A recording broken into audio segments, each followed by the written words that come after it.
good morning and welcome ulit sa channel ko. Sorry kung ngayon lang ulit ako napag-vlog kasi wala ako sa kondisyon dahil sa nangyaring aksidente sa pamangkin ko. Hindi ako makapag-vlog, hindi ako makapag-focus, lagi tulala. Pero ngayon magbablog tayo dahil naglilikom kami ngayon ng pambayad ng ospital. So mamaya update ko na lang kayo kasi pumunta na ako sa ospital. Okay, so nandito na tayo sa Jabez Medical Center. So iniintay ko lang lumabas si Bengot. Pupunta kasi kami ng doktor. Hahantingin namin yung doktor kasi wala po kami ganong kalaking pambayad. Tsura mga kaniknek, so nandito pa rin po kami sa Jabez. So pumasok kami kanina dun sa loob para tanong namin yung pagpapartial. Tapos hindi pa kami nakakapasok sa loob, may banggaan na agad dito sa harap ng ospital. Buti na lang binangga ng motor yung FX na lagabog na nga yung motor siguro ng flarings kapag bangga sa FX. Grabe, daming aksidente. Ha?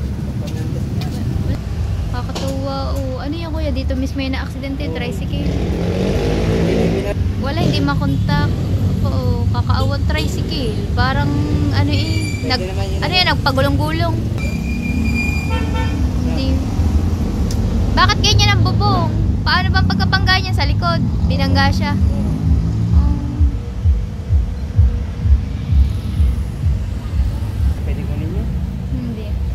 Mga kaniknek, umuwi lang ako ng bahay saglit kasi meron akong kanuha dito na may mga nagbigay ng tulong. So nakuha ko na din po yung bigay ng Sir William. Yan, maraming salamat po. At saka ito, bigay ni Ate Nancy, ni Shane, Kuya Raymond, at saka ni Kuyang Ement. Maraming salamat po at babalik na po ulit ako ng ospital. At inaasikaso nga po namin yung paglabas ni Putotot para naman po kasama-sama po sila ngayong Pasko. At hinahanting pa po din namin si Dr. Hernandez. So nagpunta kami ng clinic niya, tapos nagpunta din kami memorial. Nikot namin ang buong memorial na baka nandoon. May ooperahan kasi sa memorial pero hindi pa naman hindi pa sigurado na pupunta daw dun si Dr. Hernandez, kaya hindi po kami sure kung matatagpuan namin sa memorial. So nagstay muna kami nun sa Jabez at nakita namin yung isang doktor at yun, nakausap nga ni Bengot. Humihingi kami ng konting bawas dun sa babayaran kasi dalawa po yung doktor ni Putotot at yun, awa ng Diyos naman po nakatawad po kami. Hindi pa lang po namin alam kung magkano pa yung natawad namin sa kanya. Mamaya malalaman ko po yun kasi iniwan ko nga si Bengot dahil kinuha ko nga po yung padala ng Sir William. Maraming salamat po. Yan, so babalik na po tayo doon at tingnan natin kung ano bang update. Sana nakausap na ni Bengot at sana makalabas na si Putotot. So guys, see you guys. Kita-kits na po lang tayo doon sa at magmumotor pa po tayo. Right, mga kaniknek, nandito pa rin tayo sa labas. So hindi namin mababayaran talaga ng buo yung hospital bill. Nakausap na namin ng doktor. Ang total na babayaran po namin dito ay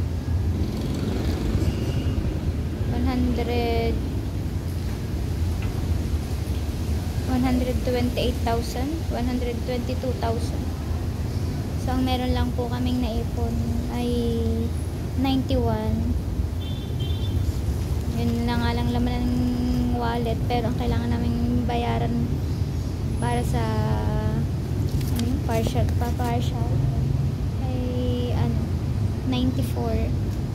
So gumawa na lang kami paraan para maka 95 kasi kasama pa yung araw na ngayon 12, additional 12. Tapos kailangan may iprenda kami dito. After 2 months daw kailangan mabayaran yung natitirang 30,000. So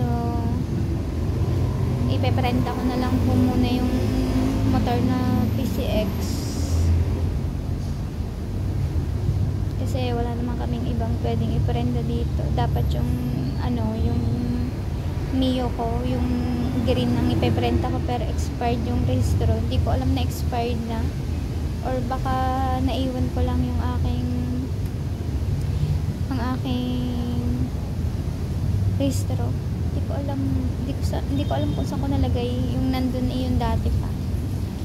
Tapos yung PCX na lang yung kinuha ko, pero hindi din to original na ORCR niya, kasi hindi pa nga nabibigay sa akin ng ng kinuhanan ko ng motor. Ito naman po ay makukuha din namin once na meron kami ng pera. Kailangan nga lang nandito yung motor na ipeprenda namin, yung susi ORCR. Sana makagawa kami ng paraan para mabayaran yung kakulangan na 30,000.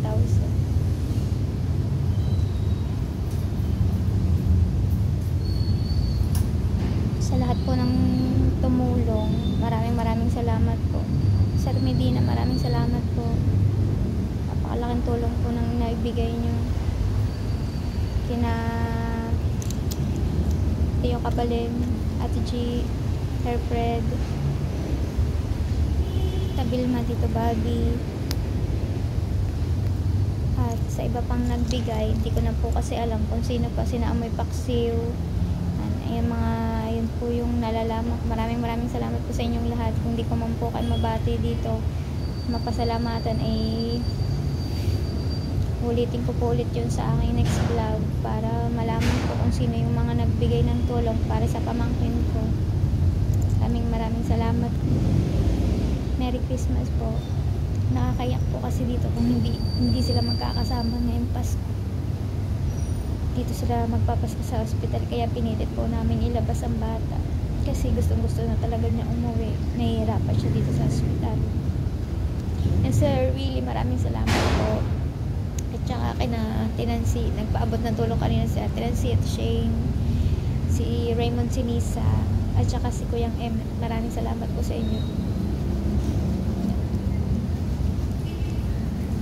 Iniintay ko lang si Bengot, pero nabayad siya sa cashier. Kinukuhanan pa nga lang ulit ng pang isang araw. Di ko alam kung may pera pa sila na ibabayad doon, kasi 1 to din yun. Sana meron pa. Tapos bibigay na namin to. Magpapa notaryo yata kami dito na pumapayag. Kasi sakaling hindi mabayaran yun, aanuhin nila tong motor. Pero alam ko naman kung mababayaran yun. Mamaya po gagawa na din ako ng paraan. Kasi yung motor po talaga na PCX, hindi po talaga yun na akin. Kay Dihaw po yun. So yun po yung friend ako. Bala ko nga sana ibenta na yung green na motor para pandagdag bayad nga din ng hospital. Kaya lang sobrang mura naman nung inaano sa akin, kaya hindi ko na po siya bininta. Baka po mamaya hanapan ko na lang siya ng masanglaan para para may bayad dito kung sakasakali. Hindi naka-stock dito yung motor ni Dihaw. Hindi pa to alam ni Dihaw kasi tulog pa siya ngayon. Kaya magugulat na lang siya pag nanood siya ng vlog.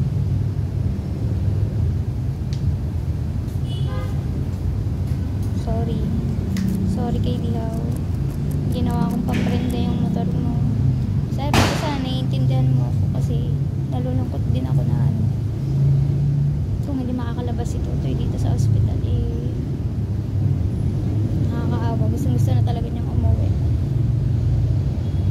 Salamat po sa inyong lahat. Update ko na lang po kayo mamaya kapag makakauwi na po kami.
bata. Nagsasalita ang mga anak ko kapag. Yan, ang aking bibi. Meron kang triangle sa pisngi. So, nag-iimis na po dito si Bengot dahil kami po ay lalabas na. So, yan nga, yun na prenda po natin ay yung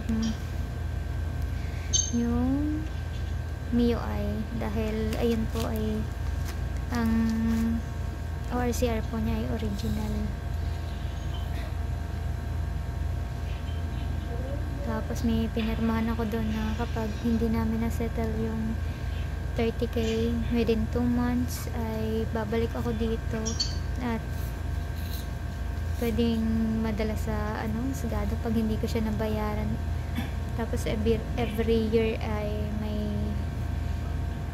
pinaka-tubo na 24% doon sa balance namin.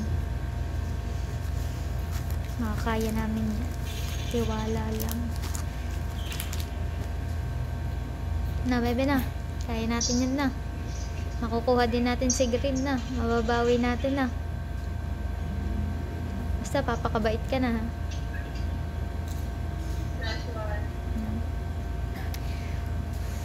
Pag mamaya nagawa namin ng paraan yung 30k, mapapabalik na din sa akin si Green. Makukuha namin yan. 2 susi yung nasa kanya. Sabi ko nga kay Patotski, wala na siyang service pa uwi.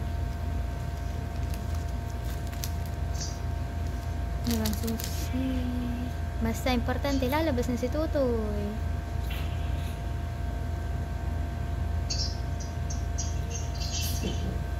Naubos mo ba ang saging mo? Hindi mo naman naubos.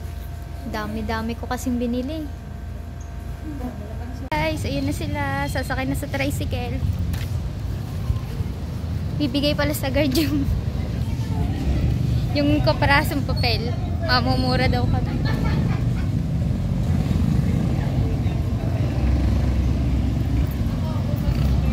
Ayan, tinago na nila ang motor ko.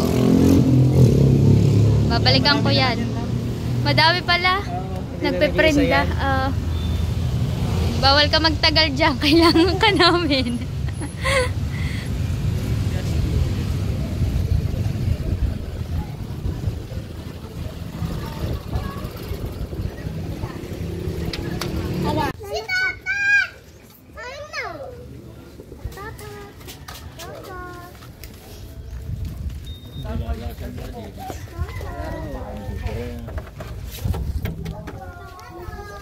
Sarado yung bengot. Sa likod, sa likod. Otot! Ay, bayad sa tricycle. Oo, meron pa diyang pera. Nandito siya. Magkano po kuya? Bayad na. Diyan na si Totot. Oh, ano masasabi mo? Diyan na si Totot. Otot! Namiss mo si Totot? Papa. Say! Otot, okay na ikaw. Bawal magsalita pa. Ay, bawal pa? Hindi niyo maririnig pag nagsalita siya. Anong pakaramdam mo, Nanay Lita, na nandito na? Nung naiyak ka ng iyak ngayon. Anong pakaramdam mo? Saya ka na. Kapalit ni Pototot ang motor ko doon. Iniwan namin ang motor, kapalit ni Pototot. Yung kulay green. Wala ka nung kulay green. Naiwan sa ospital. Bawal. Ayun sila ni Erika. Nanay Lita, iiyak pa din eh. Nakalabas na lahat, iyak pa din eh. Nandito na si Putoto. Hi guys! So nakauwi na kami ng bahay. Yan nga, nakauwi na din si Pototot at medyo masaya. Kasi nakauwi na siya, makakapag-celebrate sila ng Christmas dito sa bahay nila kahit wala man lang silang panghanda. At least at magkakasama silang pamilya. Pero ako naman ay nung nakaraan umorder naman ako ng chicken wings. So ayun na lang yung pagsasalu-saluhan namin mamaya dito. Siyempre, at kung ano na lang yung nasa mesa Ayun na lang yung aming pagsasalu-saluhan. At ang amin namang pasyente ay hindi makakakain. So kami-kami nga lamang. Yun mga kaniknek. Sa ulitin ko po sa lahat ng tumulong, maraming salamat po. Sa nakalimutan ko si Chong Noel, maraming salamat sa tulong mo, Sir William, Tita Vilma, Tito Bobby, condolence po sa family, Tio Kabalen, Ate G, Sir Fred, tsaka sa ilang planet sa Word, si Ate Nancy, kay Shane, Raymond Sinisa, tsaka kay Kuyang Emmet. Sino pa ba? Kay Amoy Paksiyo. Ayan. Sa iba pang nagbigay tulong, maraming salamat. Especially kay Sir Medina, yung suki namin sa Lobster. Maraming salamat po. So, yun guys, hanggang dito na lang po ang aking vlog. Yan, maraming salamat po sa panonood. At Merry Christmas po sa ating lahat. Bye guys! See you next vlog. Sorry po kung ganito yung vlog ko. Napakalungkot ko po talaga. Pero ngayon naman po naibasan na ang aking lungkot. Nabawasan ang aking stress. Okay lang kahit ng motor ko ay nandun sa hospital. At least nandito si Pototot sa bahay. Hindi naman yan mawawala doon. Basta pag nagkapera kukuhanin na lang. Yan. So, see you guys! Maraming salamat ulit. Love you all. Merry Christmas!